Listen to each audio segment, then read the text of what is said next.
कृपा की मिसाल कायम करने वाले दया सिंधु पूर्ण धनी परम पूज्य स्वामी बाबा जय गुरुदेव जी महाराज के पावन चरण कमलों में अनंतो अनंत प्रणाम। गुरु महाराज की दया कृपा को मुक्त कर से बांट रहे संस्था प्रमुख पूज्य महाराज जी को कोटि नमन। संस्था और ट्रस्ट के सम्माननीय पदाधिकारी सदस्यगण सादर नमन। गुरु महाराज के दरबार में उपस्थित आप सभी सत्संगी प्रेमी भाई बहनों, परमार्थी साथियों, धर्म प्राण सज्जनों, सत्संग प्रेमी महानुभावों, आप सबको सादर ससम्मान जय गुरुदेव। सम्मानित भाई बहनों, आज 26 अगस्त सन 2022 शुक्रवार की प्रातःकालीन वेला है। जय गुरुदेव आश्रम मथुरा के दर्शन मंच के परिसर में गुरु महाराज की दया कृपा पाने के लिए उनकी वचन वाणियों को याद करने की बेला है। सम्मानित भाई बहनों,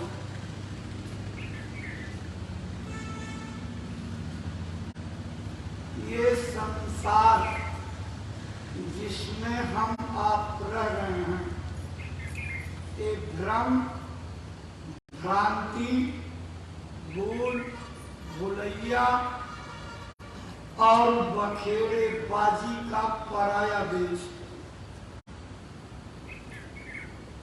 इस देश में सदैव भ्रम रहेगा, क्योंकि रचना की ही शुरुआत भ्रम से हुई है।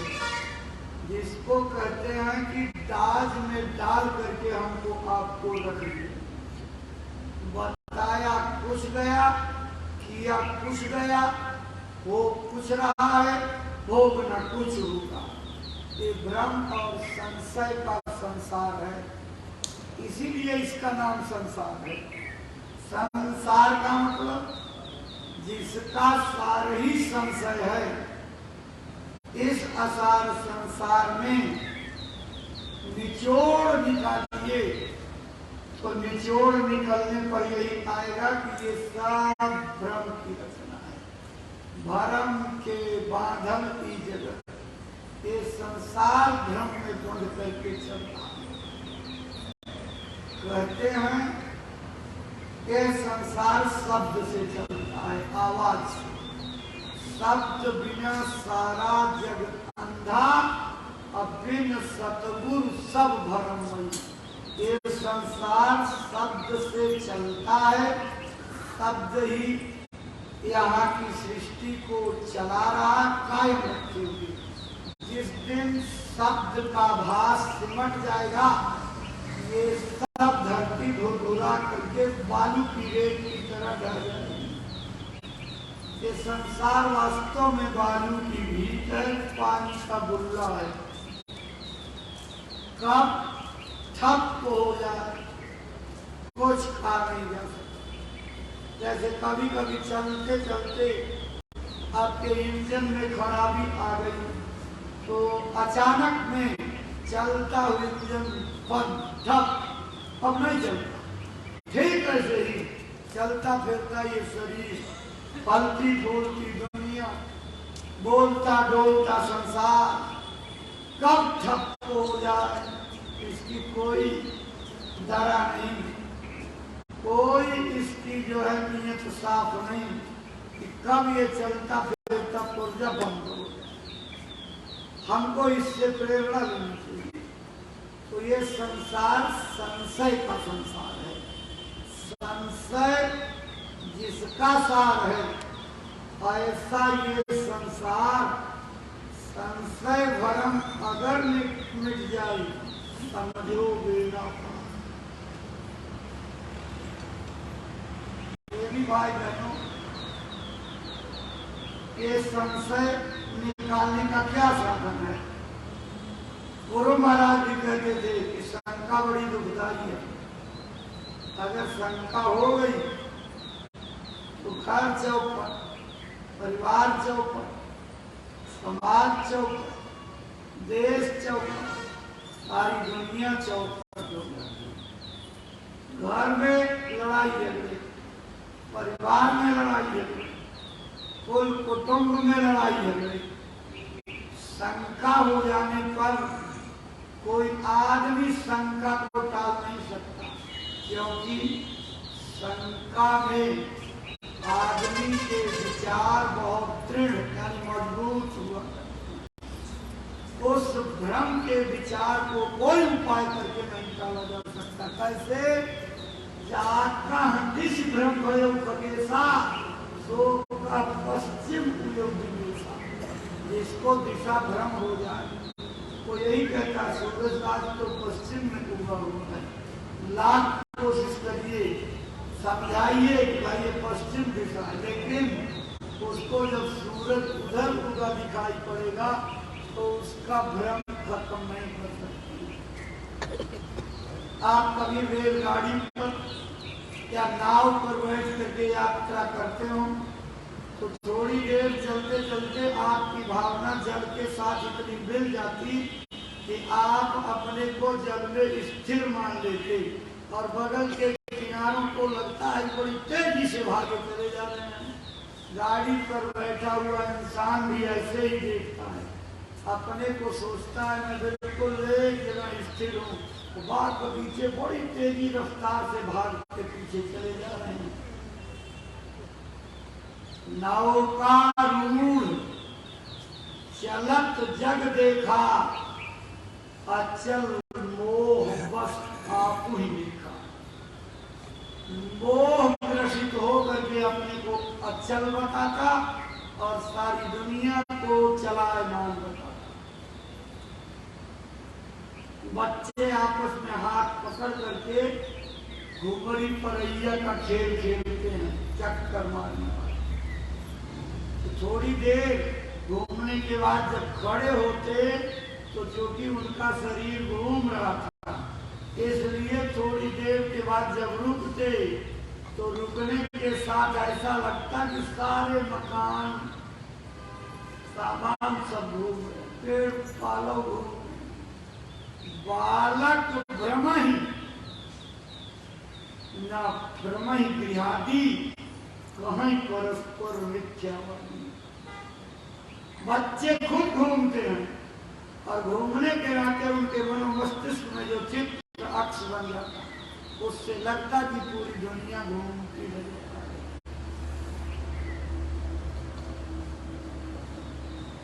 इसको कोई टाल नहीं सकता। और अगर चांदी के हाथ की सीप बना दी जाए और उसमें सूरज की या चंद्रमा की रोशनी प्रवेश करे और उसकी चमकदार सतह पर टकरा करके लौट आए, इसको परावर्तन क्रिया कहते हैं।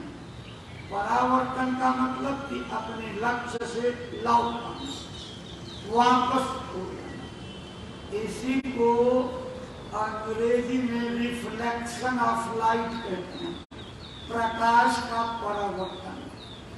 जब शीट की सतह से चंद्रमा की किरण वापस आ सकती और आने के बाद दिखाई देने वाले को लगता कि शीट पानी से भरी हुई है।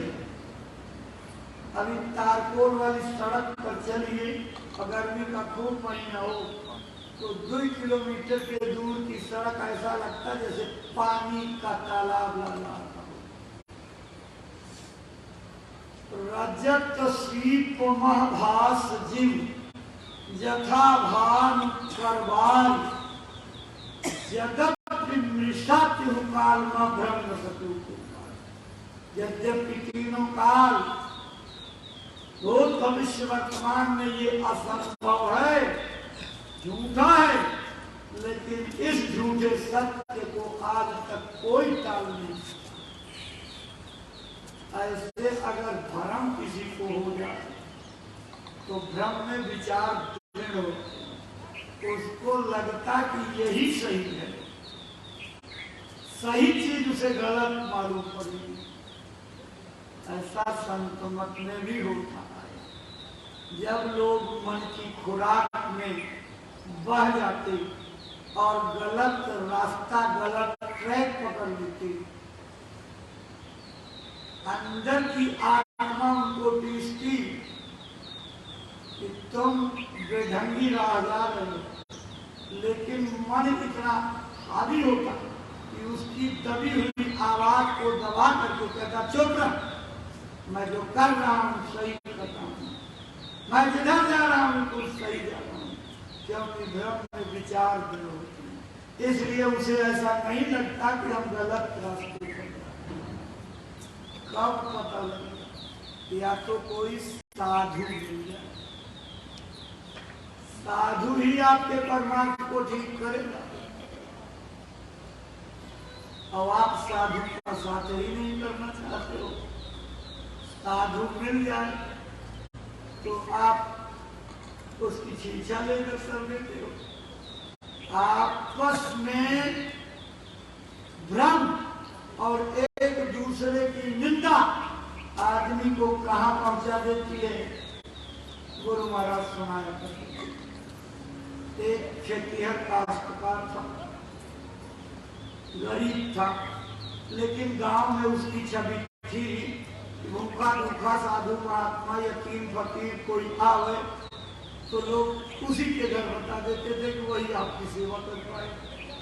गांव में दो साधु आए, उन्होंने कहा भाई कोई सज्जन, कोई भगत आदमी, हम लोगों का वो काश्तकार है, वो साधुओं की सेवा करता, वही करता है। क्योंकि साधु की सेवा कोई कोई करता है, सब नहीं करता। गए दोनों साधु, काश्तकार बड़ा होशियार था, पढ़ा लिखा तो कम था, लेकिन पढ़ा लिखा। कहते हैं एक कढ़ा आदमी 100 पढ़े लिखे पर भारी रहता, न 100 पढ़ा न एक कढ़ा, तो कढ़ा हुआ काश्तकार था। उसने देखा कि जरा साधु लोगों का भी कुछ पता लगाया जाए, ये कितने पानी के साधु हैं। तो उसने कहा बाबा जी हमारे पास एक ही लोटा है, हम बारी बारी से आपको मैदान दे देंगे। भाई उनकी तो गर्म थी, ठीक है तुम काश्तकार जैसा करोगे। तो पहले बड़े वाले बाबा को ले और ले जा करके लैट्रिन से जब निवृत्त हुए लौटने लगे, ए बाबा वो दूसरे वाला बाबा कैसे है? अरे कहा पूरा बैल है, पूरा बैल, एक तो मेरे नाते उसकी जिंदगी चल रही है, नहीं वो पूरा बैल। अच्छा चुप हो गया। आया दूसरे बाबा जी को कहा चलो बाबा, उनको ले गया, मैदान फराकत से लौटाया, और जब लौटने लगा तो बाबा, वो दूसरे वाले बाबा कैसे हैं? दूसरे वाले बाबा ने कहा कि अरे वो पूरा कथा है, मेरे नाते वो जो है चलता है पूरा कथा, पूरा। अब दोनों साधु भजन पूजन करके चारपाई पर बैठकर इंतजार कर रहे हैं कब रोटी आओ, कब रोटी आओ। ये भजन कर रहे थे, इधर करके पीछे की तरफ से पहले वाले के नीचे जो है भूसा और दूसरे वाले के नीचे घास की डलियां रख दी और बस इत्मीनान से हो। पर रात भर बाबा लोग जो है पढ़ाई लिखते रहे। जब सवेरे उठे और काश्तकार आया, हाथ जोड़ के प्रणाम किया, तो दोनों साधु आपस में गुस्सा होते हैं, तेरा घर श्मशान है, साधु जैसे आदमी को तूने भूखा रखा रोटी। उसने कहा महाराज जी, हमने तो आपको खुराक दी। मैं कहा झाँक करके देखी, तो झाँक करके जब चारपाई के नीचे देखा तो एक के नीचे भूसा, एक के नीचे घास। ये मैं भूसा खाऊंगा, ये मैं घास खाऊंगा, इसमें हमारा क्या दोष है? वो बाबा जब हम लैट्रिन को ले गए थे तो यही बाबा तो कहे ये पूरा बैल है, और जब आपको ले गए तो आपने कहा ये पूरा गधा है। मैंने दोनों की खुराक तो ला करके रख दी, तो वो गधा वो बैल, इसी में जो सब खेल बिगड़ जाएगा। सत्संगी अगर सत्संगी के बारे में कह देगा जो गधा है तो पूरा बैल है, तो आपकी भी पोल पट्टी खुल जाएगी। आप अपनी कही गई बात से माप लिए जाओगे, नाप लिए जाओगे कि आप क्या हो। लेकिन अगर अपने मन से उस साधु की तारीफ कर दिया तो आपकी भी इज्जत और उसकी इज्जत बन जाएगी, और कायदे से भाव भगत होगी। नहीं तो गधा बैल करते करते वही घास से भूसा खाने को मिलेगी। इसलिए सावधान रहो। और निंदा सम अग्नगरी से, दूसरे की बुराई से बढ़ करके कोई पाप नहीं होता। इसलिए गुरु महाराज कहते थे दूसरे की निंदा न करना न सुनना, अगर कहीं बर्दाश्त ना हो तो कान में अंगुली डाल करके वहां से उठ जाना, तभी तुम्हारी बचत होगी। न निंदा आलोचना लेकर के तुम्हें डूब जाएगी। कैसे डूबेगी? भगवान राम के पूर्वज थे रघु, दान वीर थे, दान दिए, एक निश्चित समय तक दान देते थे, उसके बाद उठ करके सीधे घोड़साल में घोड़े की सेवा करने जाते। एक दिन दान के चौकी से उठ गए, घोड़साल पहुंच गए, तब तक एक ब्राह्मण आया और याचना करते हुए, राजा रघु की जय हो, महाराज गरीब ब्राह्मण को कुछ दीजिए। गरीब ब्राह्मण लोगों ने कहा, अरे बाबा आज नहीं कल आना, कल, आज तो टाइम पूरा हो गया, राजा साहब उठ गए, आज राजा का समय हो गया। तो ब्राह्मण जिद्दी था, उसने कहा कि अगर राजा का समय कीमती तो क्या मुझ भिखारी का समय कम कीमती? जितनी कीमत राजा के समय की वो कीमत मेरे समय की। अगर आज दान देना है तो राजा दे दे, नहीं तो मैं सारी नगरी में हल्ला मचाता जाऊंगा, देखो ये राजा रघु के दरबार से खाली हाथ लौटा। लोगों ने समझा आज की बदनामी हो गई, चलो राजा के पास खबर भेजते हैं। घोड़साल में दूध खबर लेकर के गए। उन्होंने कहा आज समझा दो, कल आ जाए। बहुत समझाया, नहीं मानते, बुला लाओ मेरे पास, मैं समझा देता हूँ। वो ब्राह्मण देवता वहां बुलाए गए। राजा अपनी जिद पर, ब्राह्मण देवता अपनी जिद पर। तो कहते हैं चंदन की लकड़ी बहुत शीतल होती है, ठंडी, लेकिन अगर रगड़ी जाए तो चंदन की लकड़ियों में आग पैदा हो। अति संघर्षण करे जो कोई, अनल प्रकट चंदन में होई। इसी प्रकार उत्तर प्रति उत्तर के किए उपज क्रोध ज्ञानी के लिए। बड़ा ज्ञानी हो, लेकिन उत्तर प्रति उत्तर काक्षा तर्क पर उत्तर करते करते विद्वान आदमी के ज्ञानी के भी क्रोध आ जाता। राजा विवेकशील होते हुए, दानवीर होते हुए, जब ब्राह्मण जिद पर उतर आया तो क्रोध में, और क्रोध में कहते हैं विवेक खत्म हो जाता है, आपा खो बैठे। और राजा ने न आगे सोचा न पीछे, घोड़े की लीड उठाई और उसके पूंछ में डाल दिया। एक अंजलि उठाई, फिर दूसरी उठाई, फिर तीन अंजलि घोड़े की लीड ब्राह्मण को दे दी। उसने शौक से दिया और जय हो राजा रघु की, महाराज की जय हो। इनके दरबार से कोई खाली नहीं जाता, ये सबकी झोली भर देते, मेरी भी झोली भर दिया।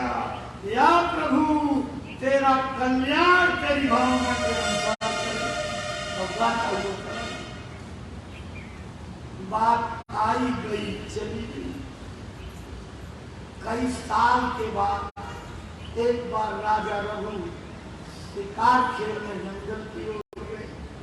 राजाओं का शौक हुआ, रास्ता भटक गया, घोड़ा भूखा प्यासा हो गया। तो कहते हैं भूखे प्यासे होने पर सब विवेक खत्म हो जाता है। आरत काहन करे कुकर्मू, मागई भीख त्याग निज धर्मू। बुभुक्षिता किम करो तुम सा, भूखा आदमी क्या पाप नहीं करता।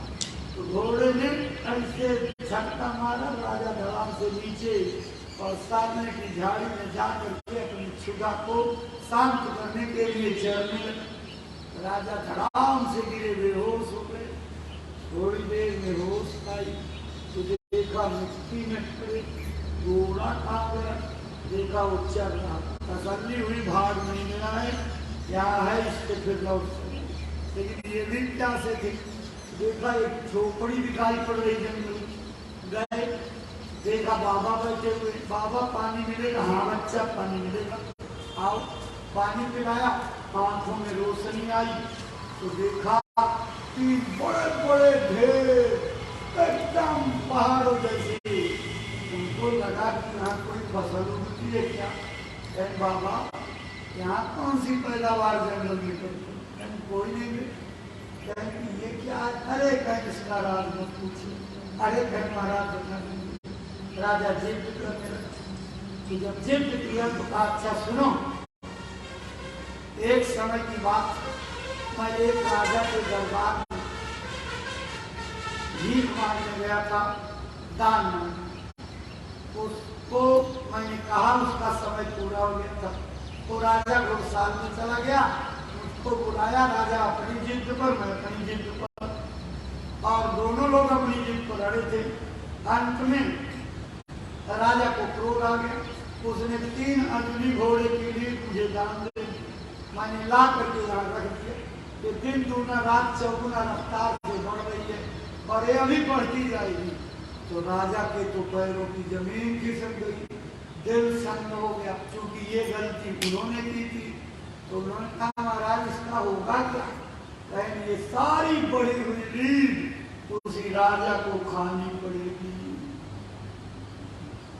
राजा रोने लगे, अरे हमारा वो गलती करने वाला राजा मैंने ही ये गुनाह किए हैं, इसलिए मेरी गलतियों की माफी पर कोई उपाय। रोने लगे। कहते हैं जब प्रेमी रो देता है तो मालिक को दया आ जाती है। उनको दया आ गई और कहा जा बच्चा तुमको उपाय बता देती है। गुरु के पास हर समस्या का समाधान है, हर प्रश्न का उत्तर है, हर सवाल का जवाब है, और हर तिकड़मबाजी के लिए जो उनके पास रास्ता है, हर फार्मूले उनके पास। उन्होंने कहा जा अपने राज्य में एक 16 साल की सुंदर ब्राह्मण कन्या को रख लेना, बेटी की तरह देखना, बेटी की तरह रखना, बेटी की तरह व्यवहार करना, इसी में तेरा काम हो जाएगा।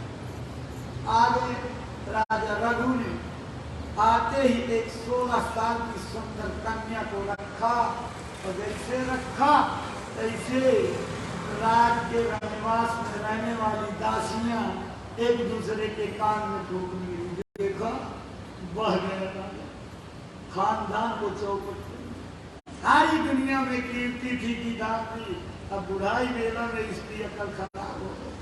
अब ये नौजवान लड़की को और सारे देश में राजा के रनिवास से निकली बात मंत्रियों, सचिवों, वजीरों के माध्यम से और पूरे देश में फैल गई। हर चौपाल पर, हर चाय की दुकान पर, हर बैठक में, हर जगह राजा की निंदा होने लगी।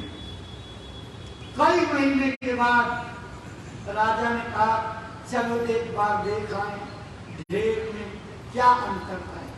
तो गए, देखा सारा पहाड़ सिकुड़ करके वो 3 अंजलि घोड़े की लीद रह गई। तो हाथ जोड़ के बाबा से पूछा, बाबा ये तो बहुत जल्दी सब खत्म हो गया। बच्चा जो फार्मूला तुमको बताया उस फार्मूले पर तेरी सारी नगरी में निंदा आलोचना हो गई और निंदा करके बुराई करके लोगों ने तेरे हक की लीद अपने हिस्से में कर ली, ये कम हो गई। एक कुम्हार है, कुम्हार प्रजापति बड़ा जानकार है और वो कोने में रहता गांव के और किसी से कोई मतलब नहीं, अपनी भक्ति और अपने काम से मतलब। वही आपकी निंदा नहीं किया, जहाँ होती है कान मूंद करके चला जाता, सुनता नहीं, वहां बैठ नहीं पाता, वही नहीं किया, उसी के हाथ की बची हुई है। आप ऐसा करो, भेष बदल करके उसके पास जाना और जा करके उससे केवल इतना पूछना, अरे भाई मेरे पास एक समस्या आ गई, उसका समाधान ढूंढने आया हूँ। पता लगा कि तुम भाई बड़े विद्वान हो इसलिए आया हूँ। ये बताओ, मैंने अपने घर में एक ब्राह्मण की सुंदर कन्या को 16 साल की रख लिया है, क्या अच्छा किया है कि बुरा? अगर झटके में आकर के उसने एक बार भी कह दिया बुरा किया है, बस तेरा काम तमाम खत्म हो गए। रात को भेष बदल करके और जब दूर से देखा कि राजा रघु आ रहे हैं तो आत्मज्ञानी था, वो सब जानता था, प्रकाशबोध था, ये तो भेष बदल करके गए थे। देखते ही दूर से कहा, आइए आइए महाराजा रघु, अरे कैसे इस गरीब के दरवाजे पर आपकी कृपा हो गई, आज तो मेरा भाग जाग गया।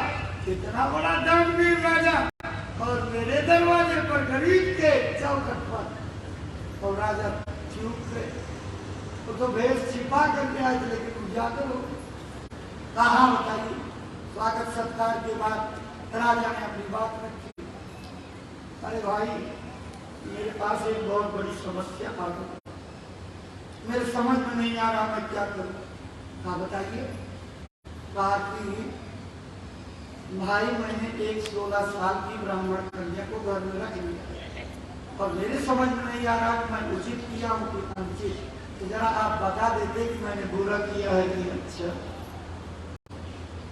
सुन करके कुम्हार ऊपर देख कर नीचे, ऊपर देख कर नीचे और थोड़ी देर में चक्चा मार करके हंसा, बतावारे राजा साहब चले आए हमको ठगने के लिए, बड़े सयाने बनते हो। राजा साहब मैं ये तो नहीं बता सकता कि आपने जो काम किया है वो अच्छा किया है कि बुरा, लेकिन इतना जरूर बता देता हूँ, वो साधु बाबा के आश्रम पर जो 3 लीद घोड़े की पड़ी हुई है अंजलि, उसको आप खाओगे, आप, मैं नहीं खाने वाला। चले गए प्रणाम करके और गमछे में उन 3 अंजलि लीद को बांध करके लाए और प्रायश्चित के तौर पर जैसे आप लवण भास्कर चूड़ फाट करके पानी पी लेते हो, ऐसे ही रोज बासी मुंह 1 चम्मच मन महसूस करके पिया, पानी पिए और इस तरह से तब उनको प्रायश्चित का बोल।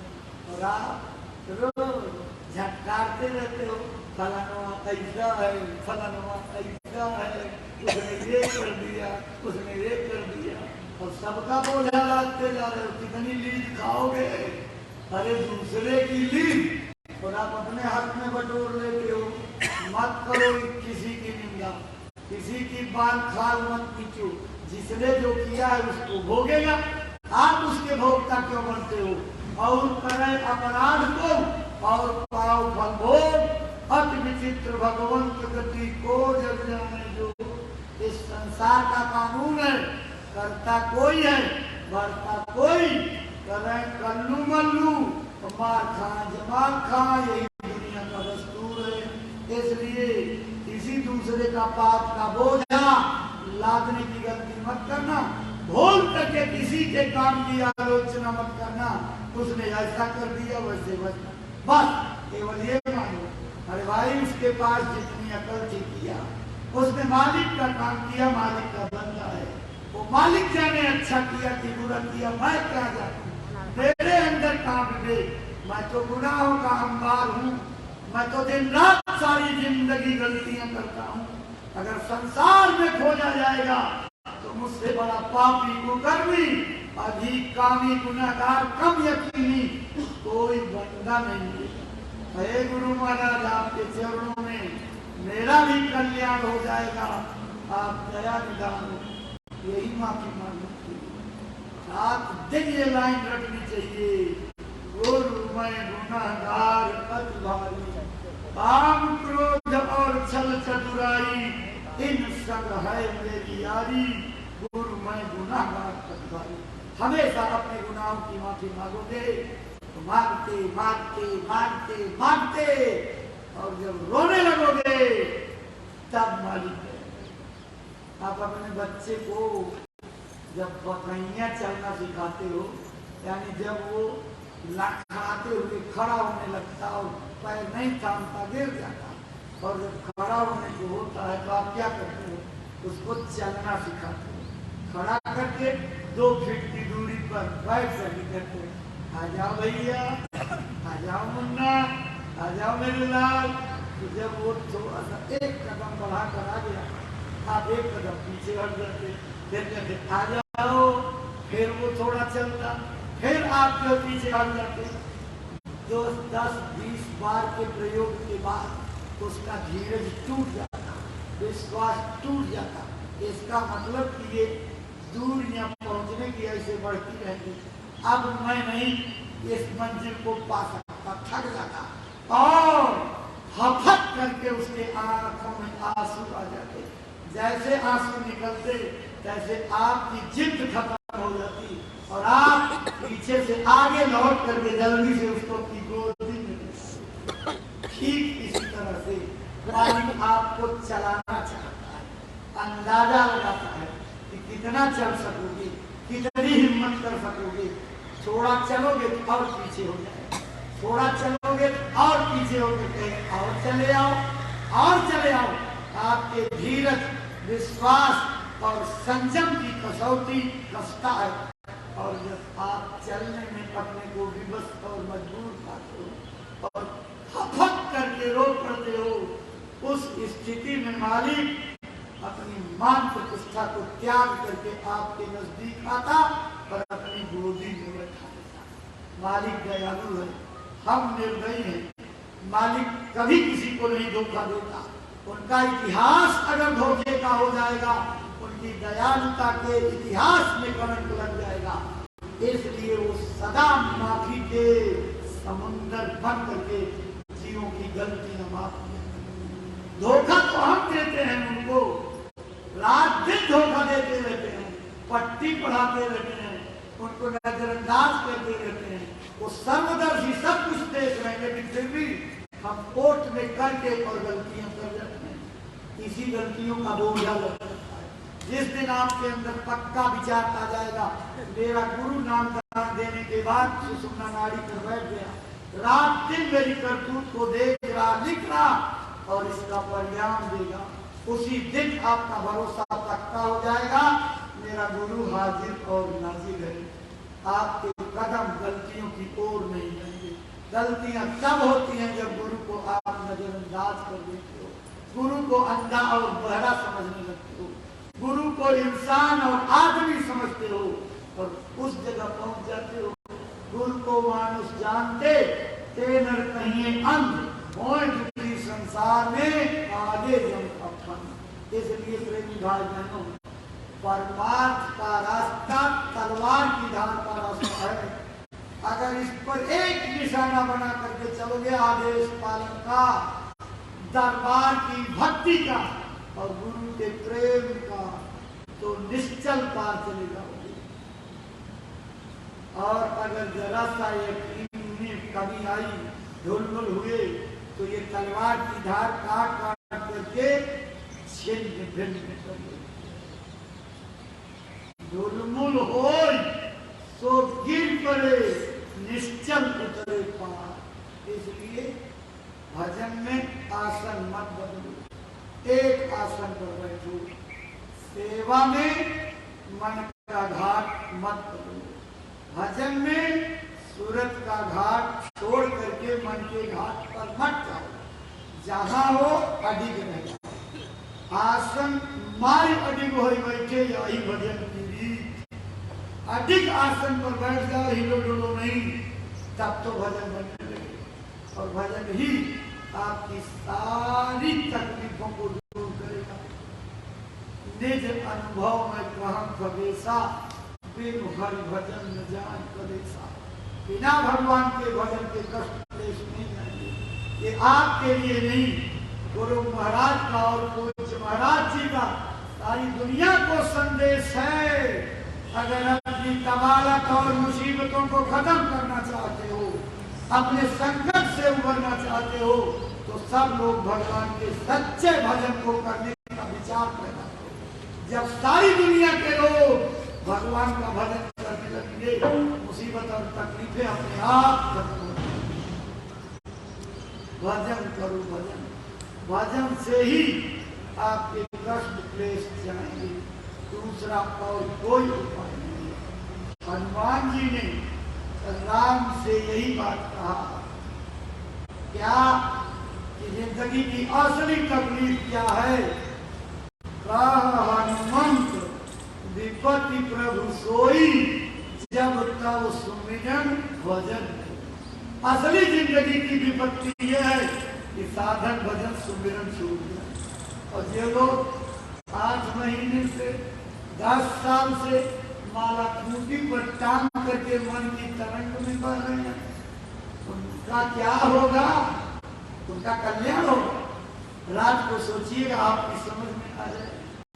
इसलिए भजन ध्यान सुमिरन, भोजन न मिले बर्दाश्त कर लेना, पानी न मिले सहन कर लेना, लेकिन सुमिरन ध्यान भजन मत छोड़ना। रोज रगड़ते रहोगे तो दया हो जाएगी। इसलिए घाट पर रोज बैठा करो, रोज आदत करो। आपकी परमात्मा की सेवा का समय हो रहा, इसलिए यही अपनी बातों को विराम देंगे। 2 बातें आपको याद कराएंगे। पूज्य महाराज जी ने गुरु महाराज के दरबार से एक आदेश जारी किया। 1 साल से भी ज्यादा, लगभग 2 साल होने का समय। क्या कहा था? हर नामदानी सत्संगी अपने गुरु महाराज के नाम पर घर में एक गोलक रखे। हर प्राणी केवल 1 रुपया उसमें रोज डाले, 1 से ज्यादा नहीं डालना है।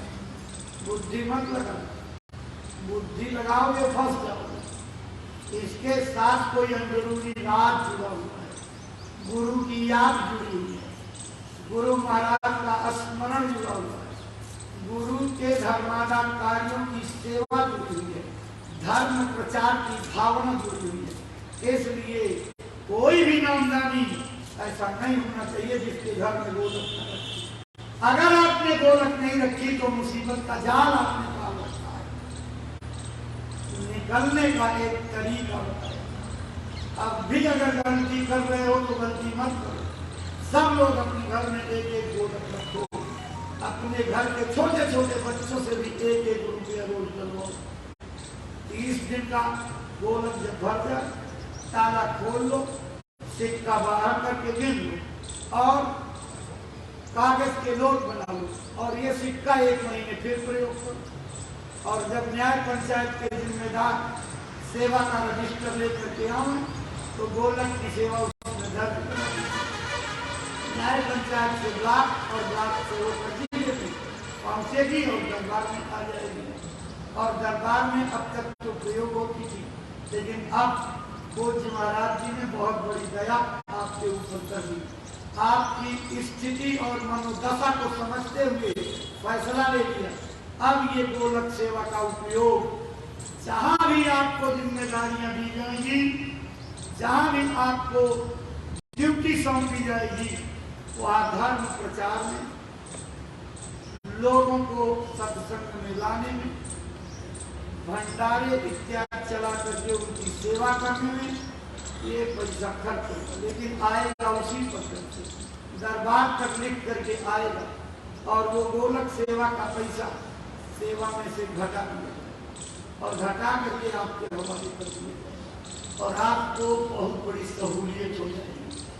तो अब आप सभी जिम्मेदार छोटे से बड़े अपने अपने चीजों में कोशिश करो, अपने अपने काम में लिस्ट बनाओ, इतने नामदानी हैं, इतने सत्संगी हैं और सबके घर में एक एक गोलक रखवाइए और ये गोलक की एक एक रुपये सेवा आपके भविष्य के लिए बहुत बड़ी मददगार होगी।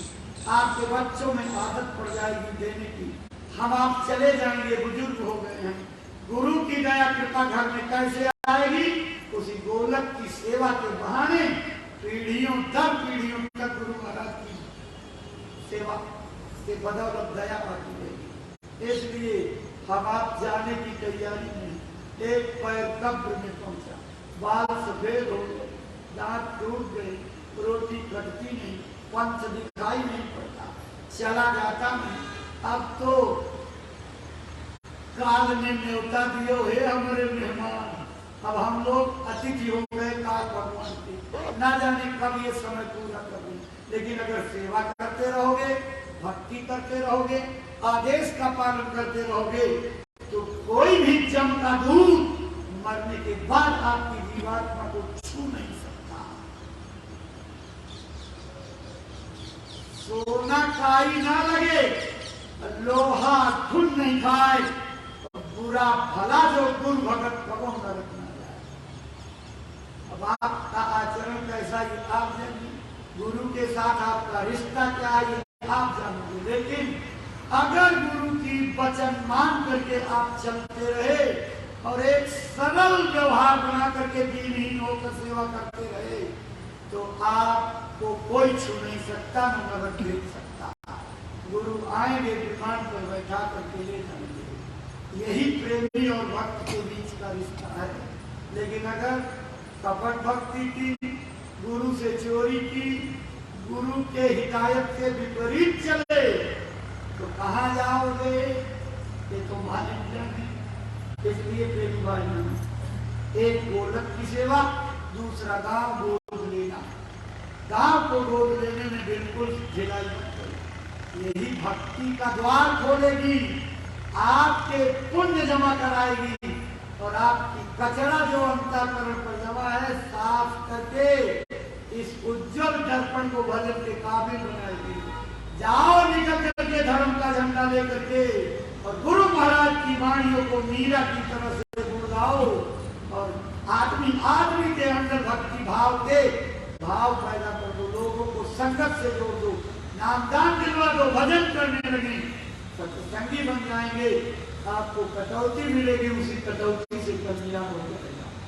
यही गुरु महाराज कहते गए, उनके वचन फले में भूलेंगे कि मेरा शाकाहार का प्रचार करते रहना, इसी से देश दुनिया में भारी परिवर्तन और तुम्हारा रास्ता तो खुल गया। अब रास्ता चलोगे नहीं तो मंजिल कैसे मिलेगी? रास्ते पर चलना पड़ेगा। गुरु महाराज सारी जिंदगी मेहनत करते रहे और हम लोगों को चलाना चाहते थे, लेकिन हम चल नहीं पाए, धोखा हो गया, चूक गए और पछताते हैं। अरे प्रेमी भाई बहनों, गुरु महाराज दोबारा पर काया प्रवेश करके पूज्य महाराज जी के रूप में आकर के विराजमान हो गए हैं। चोला बदल गया है, सूरत हो ही गई। इसलिए अपने काम को इस शरीर से कराएंगे, गफलत में मत रहना। गफलत करोगे, बैठो दरवाजे पर, भजन करो, आँख कान खोलो, अपने आप पता लग जाएगा कि गुरु महाराज पूज्य महाराज जी को क्या ताकत दे करके गए हैं, क्या दया दे करके गए हैं, क्या बना करके गए हैं। ये आँख कान खुलेगा तब पता लगेगा। बाहर के तर्क वितर्क से कुछ हासिल नहीं होगा और परमात्मा से दूर चले जाओगे। इसलिए प्रेमी भाई बहनों, अपना काम बनाओ, अब मत चूको, जो चूक हो गई उसका पश्चाताप करो। अभी सांसों की पूंजी बरकरार है। अपना असली काम बनाने के लिए रो तड़को चिल्लाओ और गुरु के चरणों में माफी मांग करके निकल चलो यहाँ से।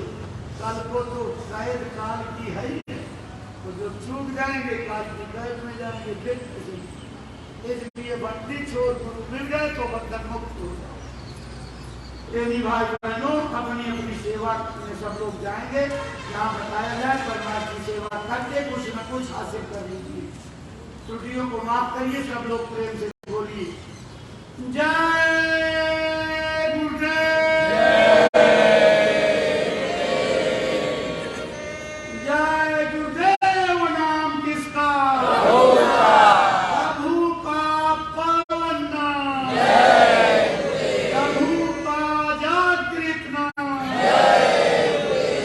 बाबा जय गुरुदेव जी महाराज का कहना है